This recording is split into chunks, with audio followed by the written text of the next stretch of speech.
Hello everyone. How is everyone today? It's really good to be here. This is me, I'm Terry Weerasinghe, I'm the VP of Music Services for Beatport. I'm going to talk to you today about a little bit about myself, a little bit about Beatport, and a bit about what's going on in the global music industry today and how that transfers to Africa.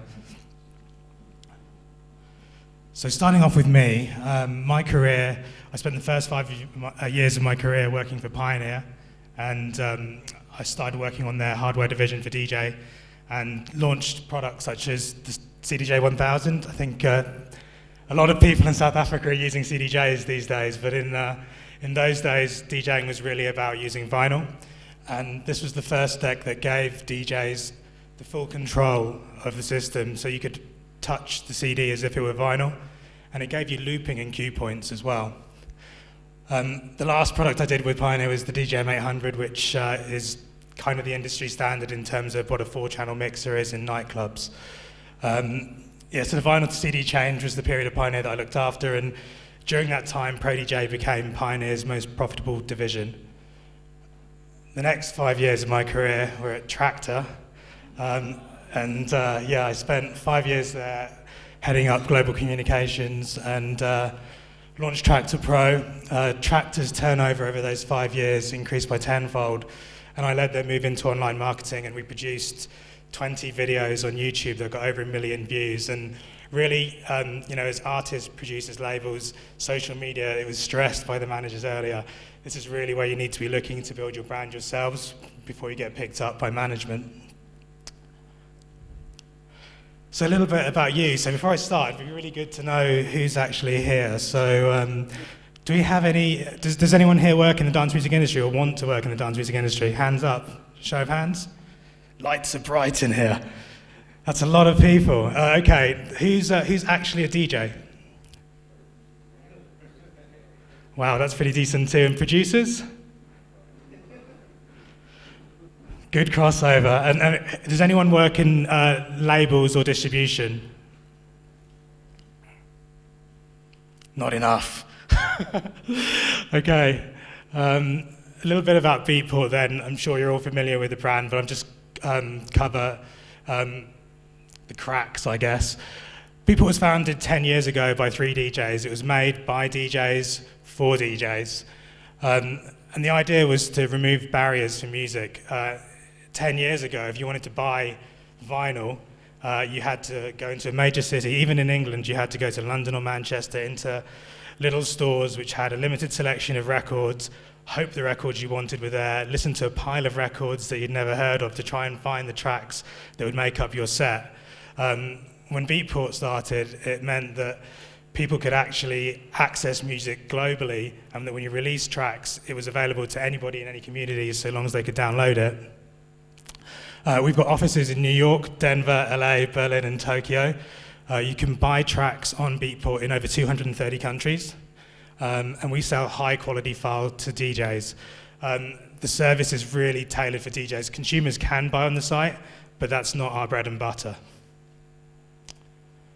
Another thing that sets us apart from other sites is our charts. They're the only international charts for dance music in the world. And they're used as barometers by the whole industry to find out who the hot artists are and who's going to get signed from indies to majors. So I'll go into a bit more detail on that later. We have over 20 genres at the moment and dozens of subgenres which allow you to find the kind of music that you want to on the site. We don't currently have any African house as a genre, but that is something that we are here right now to talk about and to change, I hope, over the next year. Is that a popular choice here? Yeah. And we're independent label friendly, so like another change between us and major download stores. The major labels control around 85 to 90% of sales between 3 majors on most download stores. The biggest label on Beatport is probably around 2% of our business. There's nobody that's the big lion in the cage when you're coming in. Although, as you'll see later, there are people who have got very strong promotional arms, which you can learn from when you're trying to build your business in this industry. Okay, that's pretty hard to read under this light, but we're also the biggest website in dance music, and that's really, really important as a differentiator for us. We get 50 million unique visitors to Beatport every year. The next biggest site in dance music is probably RA, and that's around 20 million. So really there's a big drop-off after that. And the reason for that is that we've got the biggest catalogue of dance music in the world. We've got 5 million tracks. We have relationships with over 25,000 record labels now, actually. And we have 220,000 engaged DJs who are regularly buying new tracks most weeks for their new sets. So it really is the biggest place in dance music. Selling music, though, is not the only reason or even the main reason to be on Beatport. It's also a platform for promotion and exposure. We're basically like the local record shop was, but on a global scale.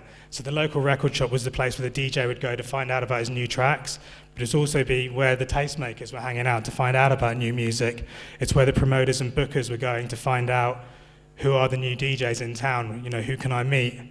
And it's where the major labels come to shop tracks. So this slide here, which is pretty hard to read, unfortunately, I do apologise for that, has the all-time best-selling artists on Beatport, with deadmau5 being the biggest selling artist of all time over the last 10 years.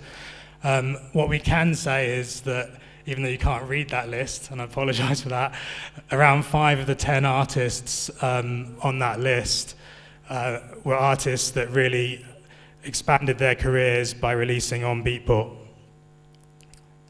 And again, I have a second list that you can't read, because I like lists that people can't read. And this one goes through who the best-selling artist of each year is. And I just wanted to highlight the trend that when someone does well on Beatport, their careers tend to do incredibly well afterwards. So as you can see, there was a period in the middle there where deadmau5 was the best-selling artist every year, and obviously each year that he was selling that many records on Beatport, his booking fee was going up and he was becoming a bigger artist. Over the last few years, we've broken artists like Afrojack, Nicky Romero, Hardwell. The year that he sold the most records, he was voted the best DJ in the world by DJ Mag. And last year, Martin Garrix's Animals was #1 on Beatport in the middle of the year. It was #1 in the rest of the world 6 months later, and was the best-selling dance single of the year. That single on streaming has actually got twice as many plays as the most played Radiohead track, which, when you consider what an established band Radiohead are, and the fact that Martin Garrix is a 17-year-old kid from Holland, is pretty impressive. And one other way that we've made stars over the years is through our Play platform. So any of you that are producers, check out the Play platform. It's the biggest competition in DJ music. We've had 70 contests since 2008 and over 25,000 submissions. Winning the remix means that you're released on Beatport, and the tracks often do very, very well. Zed, who's a big star in the EDM world now, he gets over 100,000 a gig. He started out by winning this contest. Seven Lions, who's signed to Skrillex's label, he won Skrillex's contest on here. This is a really good way and a really easy way for you to try to get a leg up in the industry. So, continuing this pattern of charts that you cannot read, this one is also illegible, but what we're trying to show here is what genres of music have been selling over the last 10 years. I think when a lot of people look at the Beatport Top 10, they see progressive house and electro house records dominating the top of the chart, and they probably think that's what we sell mostly on Beatport. The reality of the situation is, as you can see, or as you can't see, the best-selling genre on Beatport at the moment is deep house. The second best-selling is tech house, then techno, then house, and then after that we have the electro and the progressive house genres. So the reason for that is DJs really are playing deep house more than anything else worldwide at the moment, which is great news for African house because the crossover between the two has never been smaller. The reason why you see electro and progressive so much lower down the charts there, despite the fact that they quite often dominate our top 10, is that the labels that release those music are generally more professional and independent labels. So they have massive marketing lists, big fan bases. Every time they put something out, they're guaranteed to... Did that get darker? Yeah? Okay, well, even more, less readable. Perfect.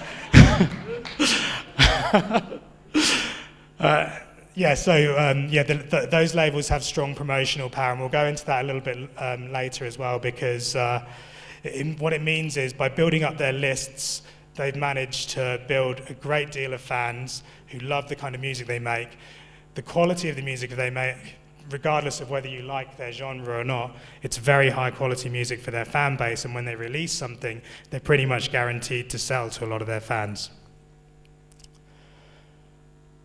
And then a little bit about what we're part of right now. I mean, Beatport was sold last year, and we're now part of a company called SFX Entertainment.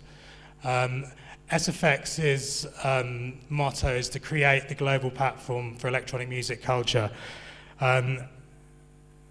It's trying to bring everything from dance music into one area and cross-pollinate everything to make it as efficient as possible. SFX own over 1,600 festivals now, and I don't know whether any of you realize there were that many big festivals in the world, but this unreadable slide here, you can see there are big ones such as Tomorrowland. Tomorrowland has 360,000 people attend this year, and they sold the tickets in 1 hour. It's pretty impressive, and on top of that, they had 6 million people on the waiting list for tickets. That's how big dance music has become now. A festival in Belgium can do something like that. It is an incredibly special experience, and it's not like any other festival in the world, but to have that kind of demand, it really shows you how dance music has gone from being a music scene to really a youth culture movement these days. Okay, so I'm going to talk a bit more about the general music industry now, so not within Africa, but looking at the trends of what happened recently and, how are things going in the rest of the world, and then bring it back to how that relates to Africa. So, and I'll qualify this statement later, but people are spending more time engaged in music. So that's great news. There's more people listening to music than there ever have been. And then I'm going to split it into these buckets: buying music, streaming music, live music, and social media music. So I'm just going to put out the question, what do you think is going on with the buying of music right now? So can I hand that question out to the audience? Anyone want to answer it? I can't actually see because I'm blinded. So a couple of hands up. Got a mic?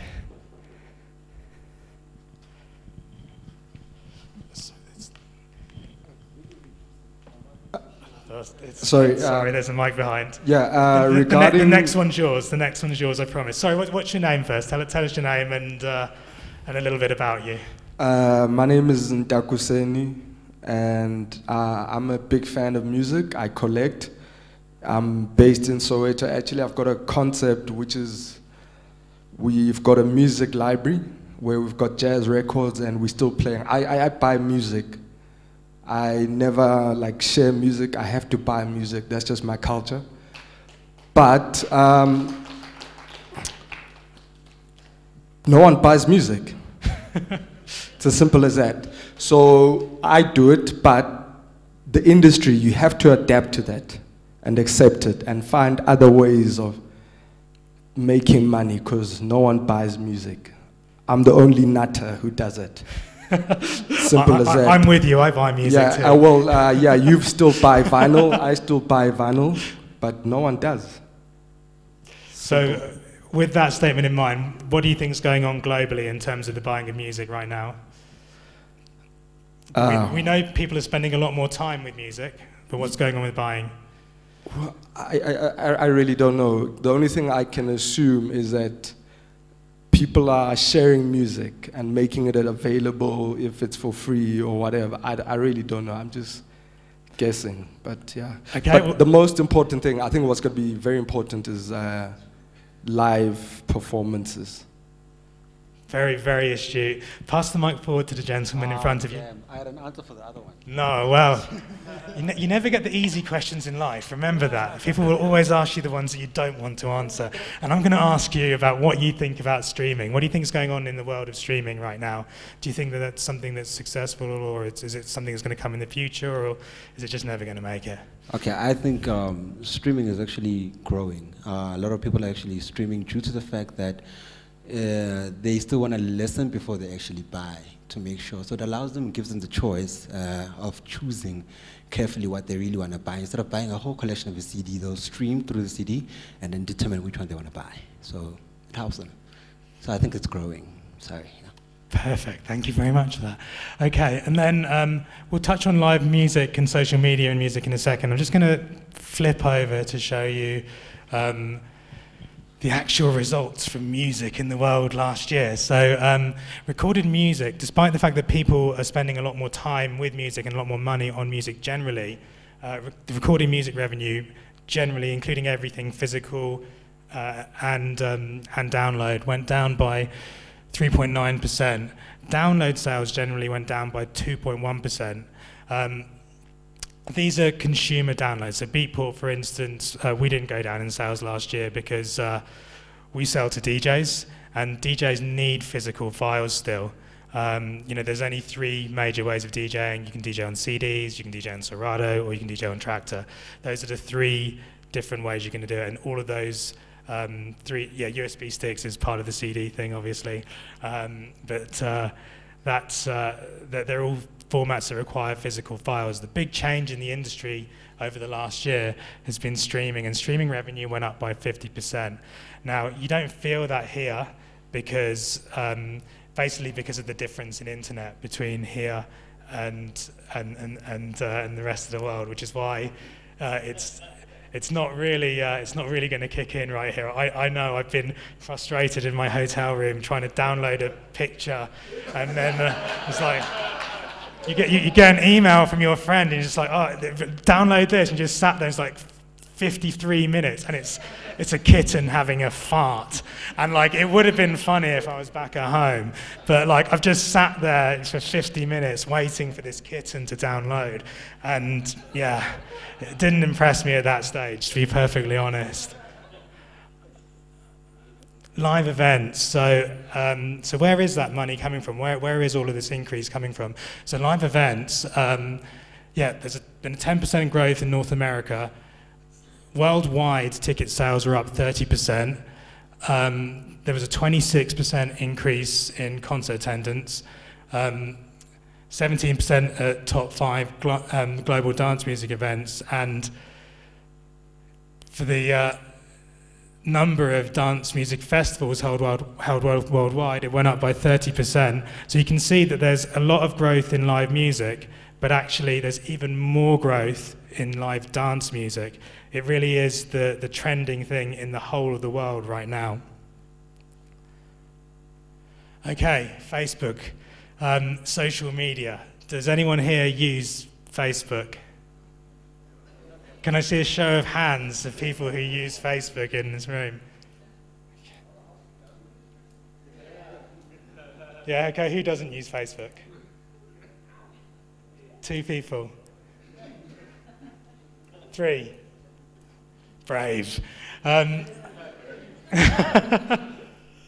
Okay, does anyone know who the most popular person on Facebook is? Can anyone have a guess who that could be? Yeah? Does anyone want to guess? Nobody? Huh? Is there a mic? This man's got it. It's Justin Bieber.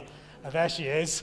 Shakira is actually the most popular person on Facebook, and this is kind of important to understand in terms of the music industry, why social media is such a powerful thing. On YouTube, the music category has 85 million subscriptions. That's more than any other category. So music is the most popular thing on YouTube. On Twitter, where people really care about the opinions of people, 7 out of the top 10 people that they care about are musicians. And actually the #1 person on Twitter is Justin Bieber. So you did get something right there. #2 is Katy Perry, and #3 is Barack Obama.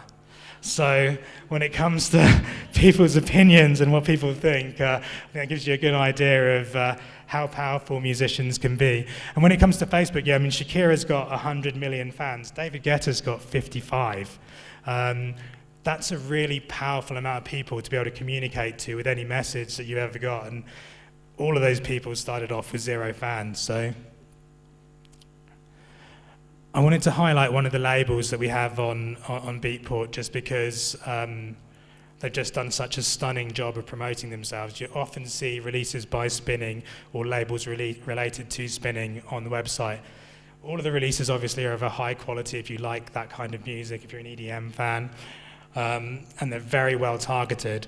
The A&R policy is amazing, but to back that up, they've got a YouTube subscription base of over 6 million people. They've got 1.1 million Twitter followers and over 4 million Facebook fans. Now, when you release a record with that amount of fans, you know, that's when you can start to guarantee that you're going to sell a track that's good. And we have 25,000 releases every week on Beatport. It's really hard to stay ahead of the curve and to get noticed. When you have that many people that you can point at something, that's when you can really start to gain traction. But how many people do you think they started with on all of these platforms? Question out to the audience. 0, absolutely. They started with 0, but what they've done, or what they did, was they actually worked at it every single month. And they thought, how can I grow my Facebook this month? You know, what kind of interesting things can we tweet about? And actually put as much effort into their promotion as they did into making their music. And these days, if you want to stand out of the crowd, if you've got 25,000 dance releases coming out every week, you've got to be able to promote yourself and you've got to have that cutting edge. And as we heard on the management panel earlier on, they're looking at social media numbers. And social media numbers don't just come. You have to think about a clever strategy the same way that you're thinking about a clever song. You know, people out there who are vocal people who like to talk and have opinions that people amplify everywhere. Twitter's your game. You know, you want to be tweeting things all the time that people are reading and amplifying and sending out there, because that's going to get you more followers. People that are more photograph based, you should be using Instagram, combining it with Facebook and really pushing yourself out there in that way. But building up fan bases in this way is a really strong way for solidifying the market here. There are so many people that are fans of dance music here, and yet so many of the artists have really small followings on social media. I can't stress how important I think it is for more African artists to take their social media seriously when they're making music. So, continuing with these slides that we can't read, and I need to read this one, to be honest with you.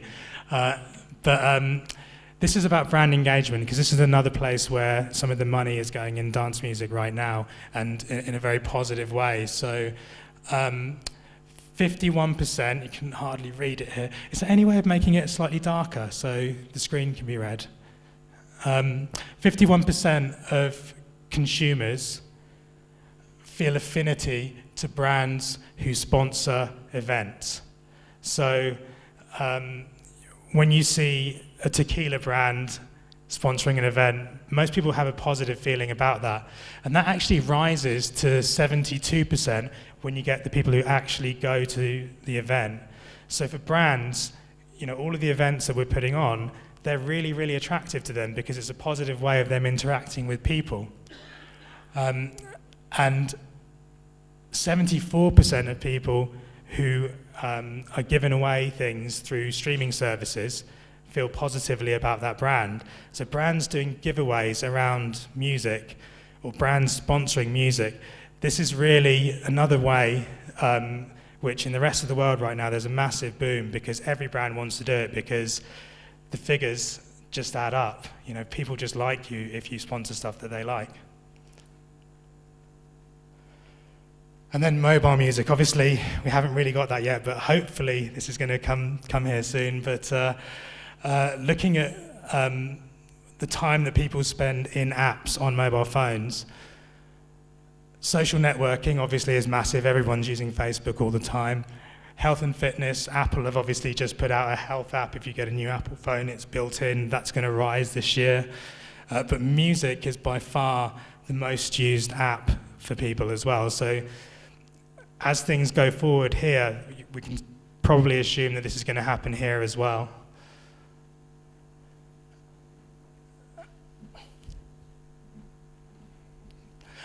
Okay, so final thing I'm going to give you on the music business out there is Nielsen did this study, and everyone often talks about the 80-20 rule, which is a general rule which says that 20% of your customers generate 80% of your revenue. Nielsen's review found it was a little bit less precise than that for dance music, or for music in general, sorry. They found that 40% of music consumers make up 75% of all music spending.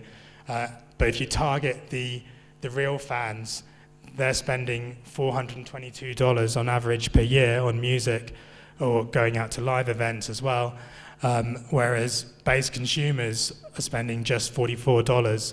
So what this tells you is that it's never been more important to target the right people. You know, with what you're doing, you really want to be hitting those core people who really, really love music. And so a summary, in the rest of the world, the business model is changing. People are spending more time and are getting more engaged in music, but they're buying less music. They're streaming a hell of a lot more, but consumers are paying more for live music. And music and social media are super intertwined. And if you are a musician, you really should be thinking about your profile as well. So what about Africa? How can this translate to that? Well, I got this great quote from Toby Shapshak, who's the editor of Stuff magazine in South Africa, from his TED Talk. Africa is a mobile-only continent. There's never been a landline infrastructure to begin with, apart from in urban areas. Mobile has allowed anyone to have a phone in places that were previously impassable and uncontrollable.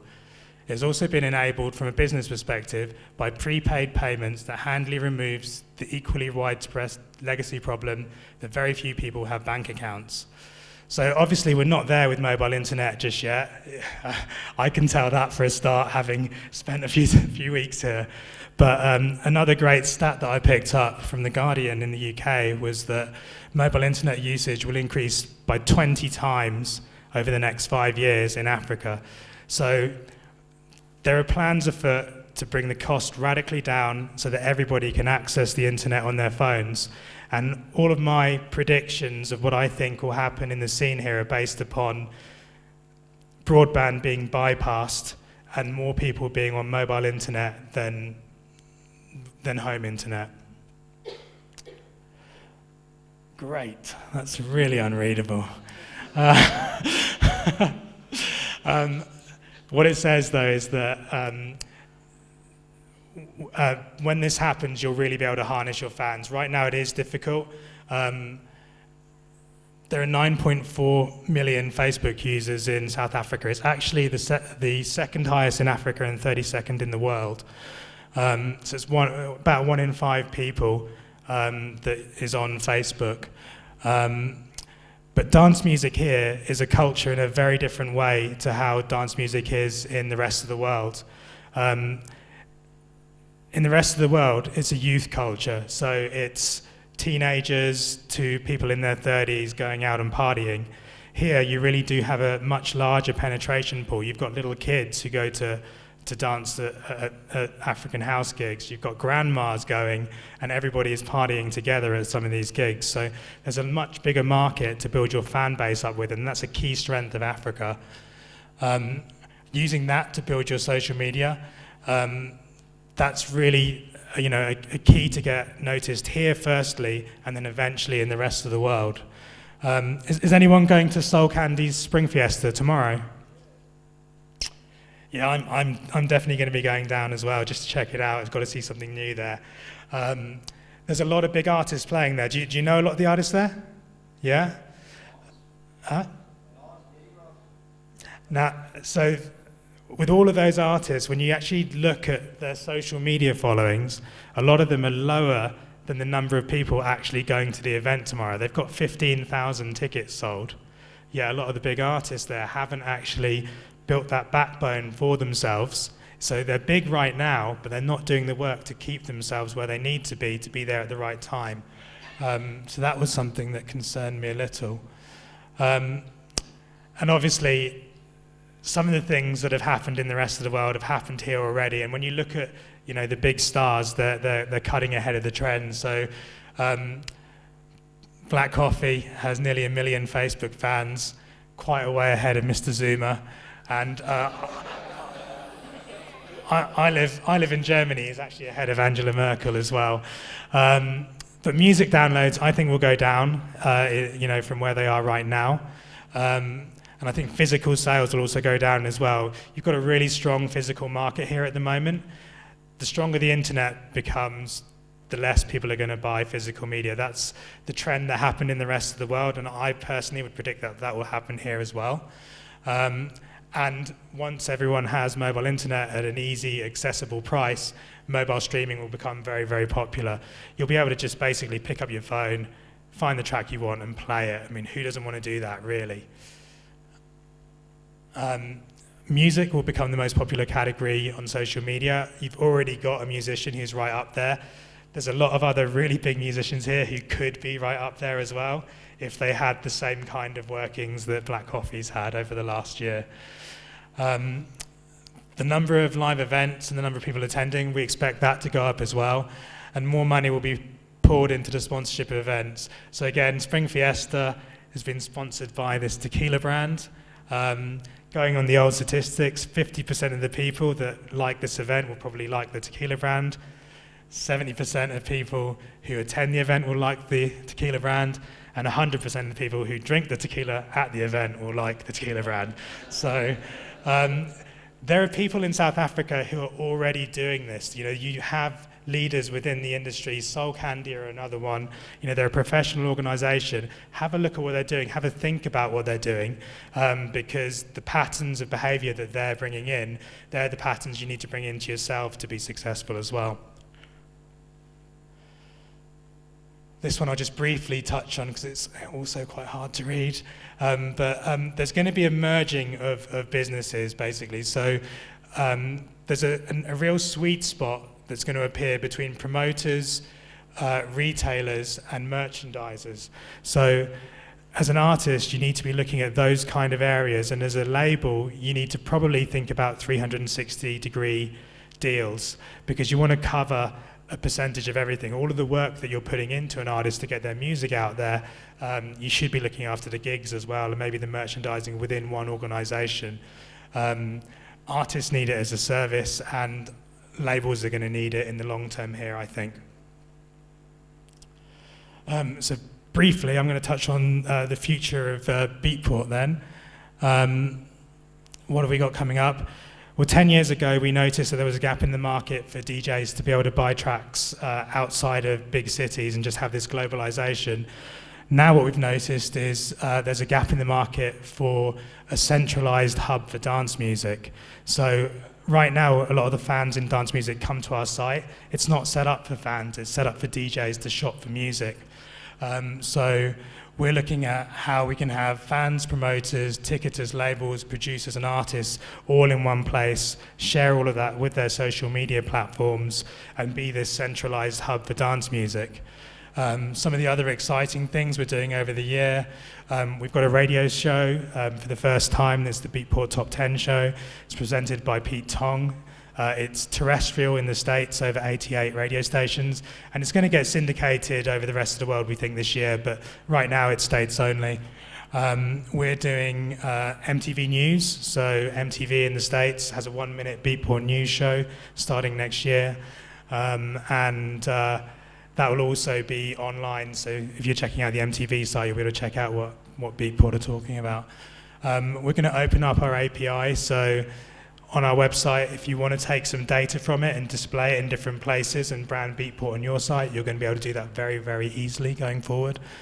And we're going to have a mobile app, so you're going to be able to check things out on your phone, which is not so necessary here right now, but trust me, your phone is going to be your friend. There's an amazing stat from the UK from this week, and that is the average person spends 2 hours on their mobile phone every day on the internet, and they spend 1 hour with their partner.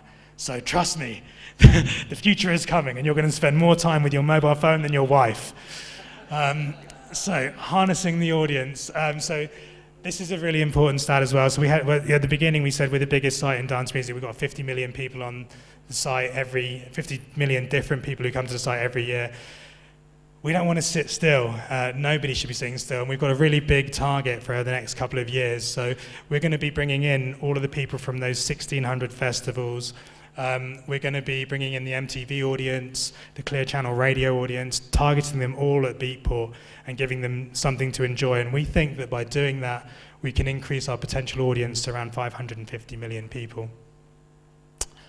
So, in summary for today, South Africa's got an incredibly strong scene. It doesn't need to go international, but it should go international.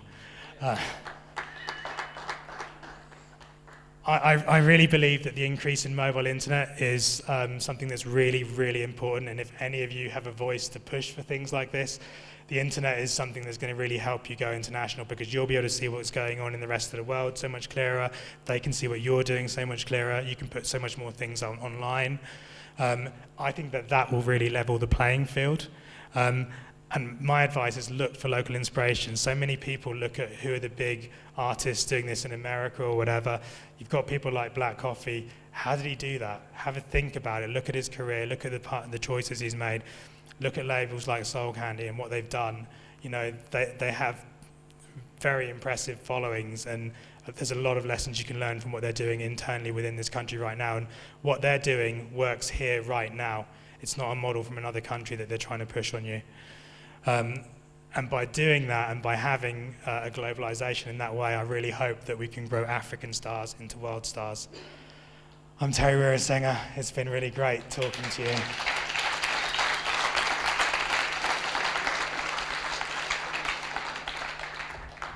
Does anyone have any questions?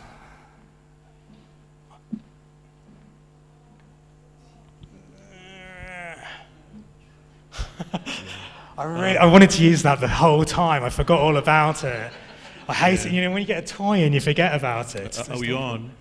Thank you very, very much for a very inspiring Beatport presentations. I liked your last slide on the opportunity for South Africa, but we're not going there yet. Your predictions, I wanted to sort of tease that more, using the Spotify experience to say actually streaming for Spotify, it was not a correct business model.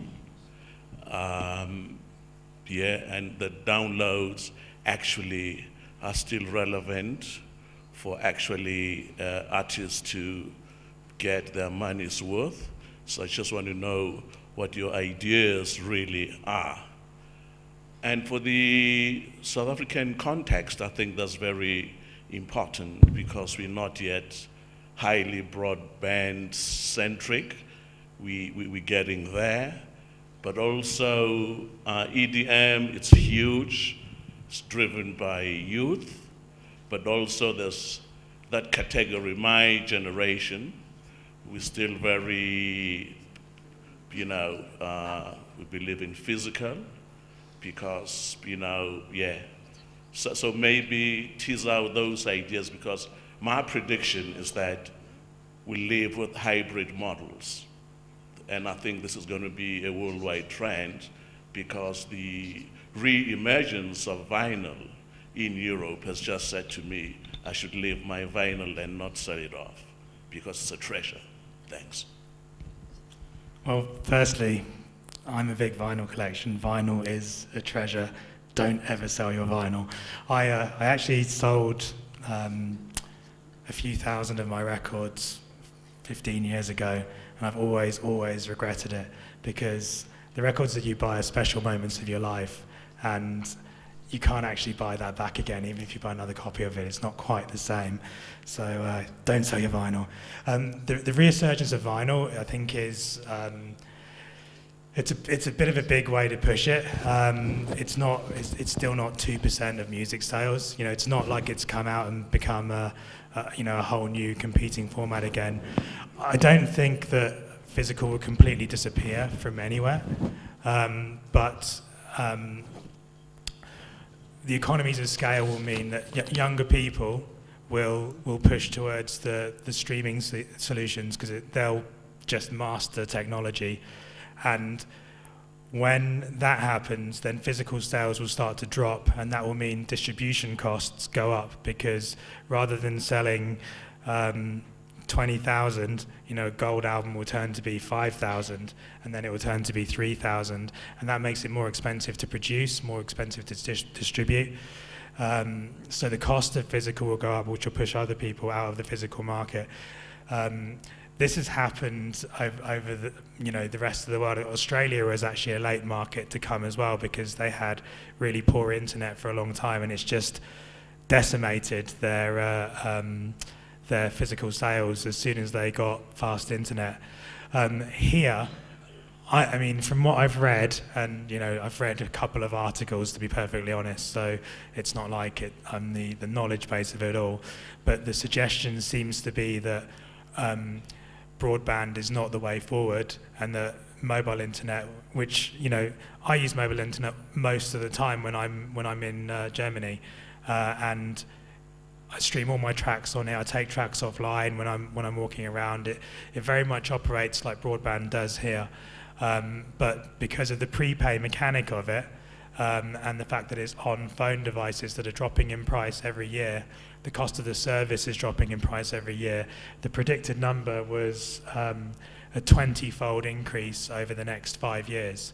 So if 1% of people are using mobile phone internet right now, 20% will be using it in 5 years' time, which is a huge uplift.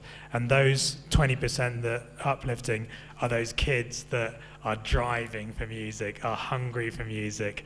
I think I spend a decent amount of my time listening to new music on my computer by my desk the whole time. As an older person, I also spend a decent amount of time listening to the old tracks I've always listened to on my record player on my desk at the same time.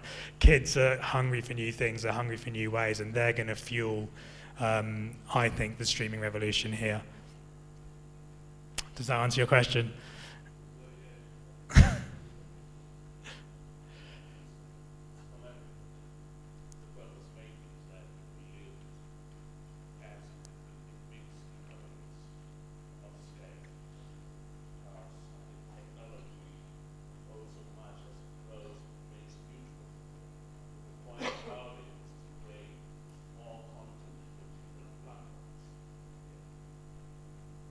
Totally agree. Do we have another question from the audience? Oh, hello. Hi. Hi, my name is Emma. I'm an entertainment journalist.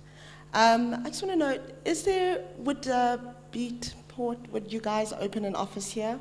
Because I see you guys have one in Asia, and you have in Europe and North America. To be honest with you, probably not at this stage. I've come over here, part of coming over here now is to start up relationships with all the labels and really start to integrate them into what we do. And it's just too early for us to make a call, like that. We don't have offices in every country. There's one office for the whole of Europe.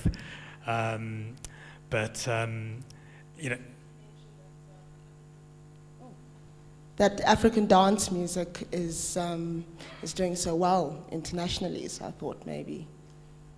I think it's doing better locally than it is internationally at the moment, but it has the potential to be big internationally. There's a lot of great producers, there's a lot of people that are really hungry for it, and right now what's popular in the global scene isn't a million miles away from what's popular in the local scene, and definitely there is a decent proportion of tracks that would be classified as African house that would sell to a deep house DJ, and it would be a great track for them to drop that no one else has got.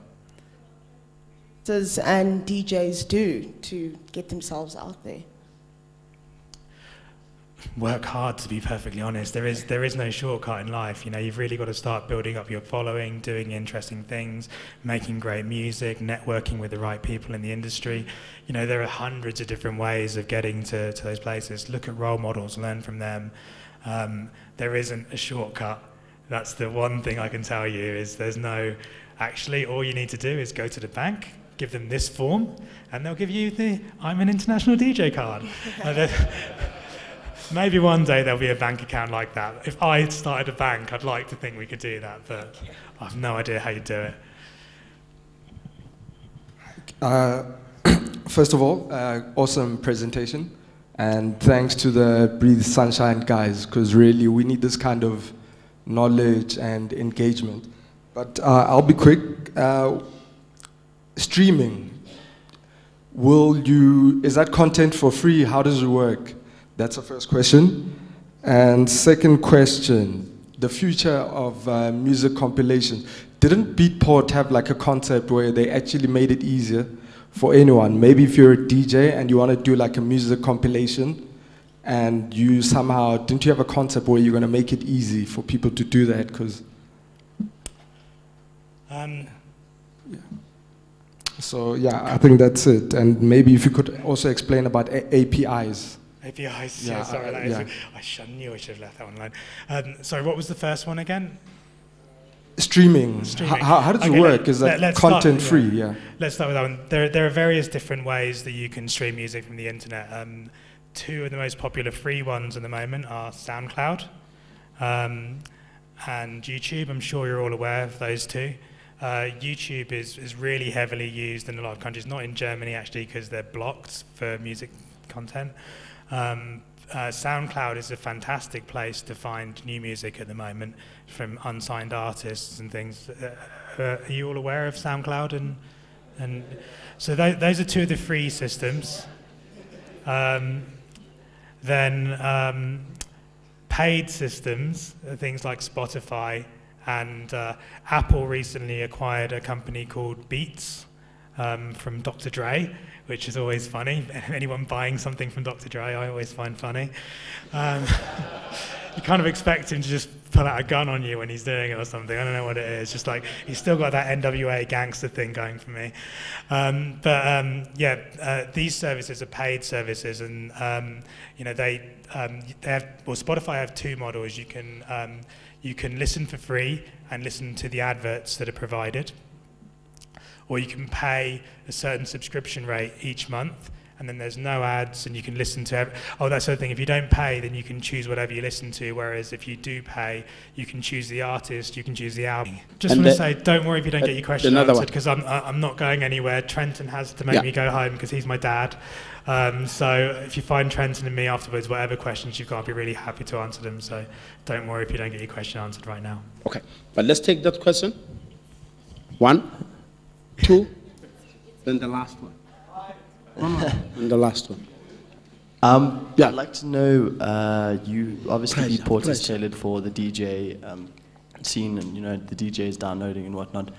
But what is your opinion of Hype Machine then? Because that's also pushing obviously tracks tailored for people who are going to listen. So naturally, DJs will be looking at Hype Machine as a new source to sort of, without sounding offensive, it kind of feels more organic, like more the voting system, people are voting, so it feels like the people are pushing on Hype Machine a bit more. What is your opinion on that? Yeah, no, definitely. Hype Machine's an amazing system. I think the differences between the two are, with Beatport, it's a chart based upon what tastemakers and DJs are buying. So it's like saying, I'm really into house music, I buy house music and this is what I like. With the Hype Machine, it's a really consumer-driven thing, and it's much more natural about a worldwide consumer feeling than a DJ feeling. So it's basically anybody who's got an account can heart the track, and then you rise up those charts. I think that when it comes to music, you've really got to think of it in terms of the DJ professional and the consumer, and they're two different things. And the Hype Machine is definitely one of the sites which takes into account how consumer brains work and is very, very relevant. It's a great place to discover new music, there's no doubt about it. DJs require high quality files that they can play out on a Function One sound system at a festival or something, and I don't think Hype Machine's ever going to go into that territory, but I do think it is a super relevant site that everyone should check out. Nice. Second question. Hello, Terry, all the way to your left. Gotcha, sorry. I'll come over to you. No stress. We all know the very public announcements of the fake Weta fans, the fake Spinning fans, the accusations that Spinning has bought their chart positions on Beatport, the disappearance of tracks off your charts because people claim they've been bought there. All good and well, but you got someone like Soul Candy, and I'm responsible for their social media. I built all of their stuff to being the biggest in the country. We've never spent a cent on that, just so you know. 2,500 Rand over 5 years is all we've ever spent. So 250 pounds over 5 years on social media, and we're the biggest in the country. How are we ever supposed to compete against the rest of the world where YouTube's bigger, Facebook's bigger, Twitter's bigger? How are we ever going to get a track onto the homepage of Beatport? And yes, I understand the house music is localized and it's appropriate for our market, but we do have EDM artists here that are as good as the Dutch artists. How do we get those on the homepage of Beatport without, we're never going to hit 1 million fans on Facebook here. We're never going to hit the impressions and that the big guys are getting like a Garrix. How do we compete without being illegal and frauding our numbers? Because that's what's happening in the rest of the world. Yeah, sure. I mean, fraud is the first point, and yeah, I'm not going to lie about it. We absolutely fucking hate it. There are companies out there, and they sell their services as being able to get you chart positions. We actually have a team of people on fraud prevention at Beatport, and we have a quite complex mechanic which covers a lot of different variables. And then we have another team of people, the label managers, who every week they call up labels, and yeah, you're quite right, we take the tracks down. If somebody tries to boost their sales on Beatport, their contract says, if you do that, we can take your track down, and there's just no two ways about it. You don't have an argument, you've got no legal case against it. So every time we find a track like that, we take it down. I think people accusing a label like Spinning of doing that, you know, they're just not putting the marketing numbers together. I mean, you saw how many people were on the lists of Spinning. You really think they can't sell a few thousand records every time when you've got 6.5 million people? It's a professional company and they've done really well. They've invested their time to build it up and build it up. What I would say is you've got to look for the new things as well as the current things. You're never going to catch a Spinning on Facebook or SoundCloud or YouTube, but there are always new things coming out that are leveling the playing field in dance music, and different people are stronger at different social media aspects. So you need to look at the one that communicates to you and communicates to your fans and build up in those areas, but actually invest time. And there's nothing wrong with putting budget into increasing your social media in a positive way. You know, it's not about, you know, paying for buying fans all the time. I mean, Facebook these days, if you want to reach your entire fan base, which is why it's so hard to get to where Spinning is, you know, if you've got 1 million fans, you probably have to pay $2,000 to reach them, which is very prohibitive. So don't use Facebook, you know, find something else. You know, Instagram doesn't charge you that. There's plenty of ways you can do things. You've got to be creative. Okay, let's take the last one. We just want to squeeze the last one, short, and the response precise, please. This one is, how can an independent label get tracks into Beatport? So what's the process? Yeah, if you're a new label and you want to get tracks into Beatport, I mean, it's the same as becoming a renowned DJ. You've got to know. I would say think local, find out who's big in your. I mean, you're in Johannesburg. There's a lot of big labels here. They can get you on Beatport if you want them to. You've got to get them to notice you, or you've got to get a distributor to notice the music you're making. Build your social media following, get gigs, bring out a great track.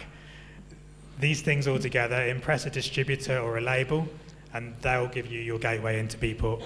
Okay. Then the second question, you mentioned that streaming is growing worldwide, but it is a fact that the artists are getting less money for streaming. What do you think is going to happen to fix it up? Because at the end of the day, if the artist gets less money, that means we're going to produce less music, potentially. I think it just changes the model. Like, so we kind of covered it here a little bit. So yeah, I mean, the revenue from consumers might go down for music, but the opportunity to promote yourself is huge. I mean, Martin Garrix's got 80 million plays on Spotify for Animals. He might not have got paid as much money as, you know, selling a tenth of those tracks, but that's 80 million people that listen to his track and like it. Taking those kind of statistics, working with them, getting yourself more gigs, selling merchandise, just thinking creatively around the music industry. It's not all going to be about selling your music in the future. It's going to be about accessibility, as we were talking. Thank you very much. Let's give him some love.